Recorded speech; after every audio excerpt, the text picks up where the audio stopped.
Magandang araw po, Sir Dio.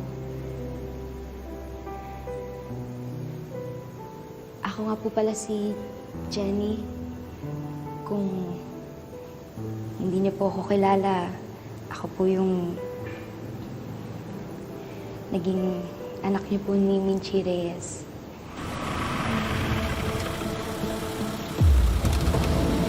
Kuya, I'll just message you later.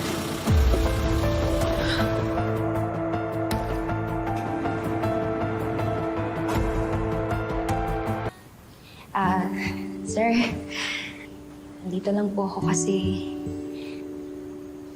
ang dami lang po talagang tanong sa isip ko. Una po, ano po kayang tatawag ko po sa inyo? Minahal niyo po ba talaga si nanay? O bunga lang po ako ng kakamali niyo?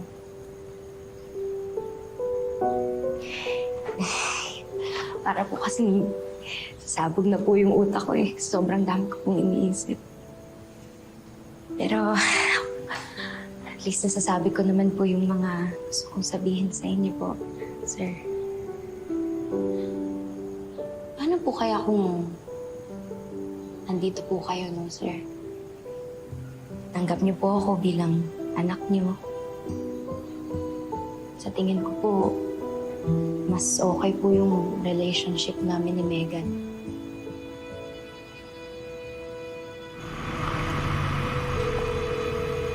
JC, kanina pa kita tinatawagan.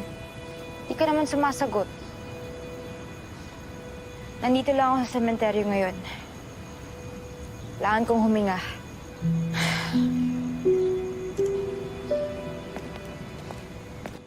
Pangarap ko po kasi yun yung karoon ng kapatid.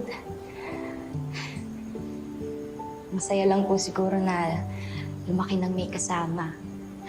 Base din po kasi sa mga kwento ni Megan tungkol sa inyo. Mahal na mahal niyo po talaga siya eh.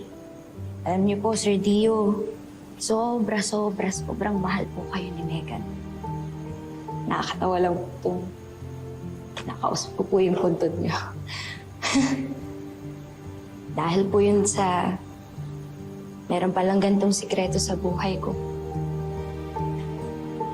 Pero siguro, okay na rin po yun. Dahil po sa sikreto na yun, nagawa niyo po na maibigay yung buong pagmamahal mo kay Megan.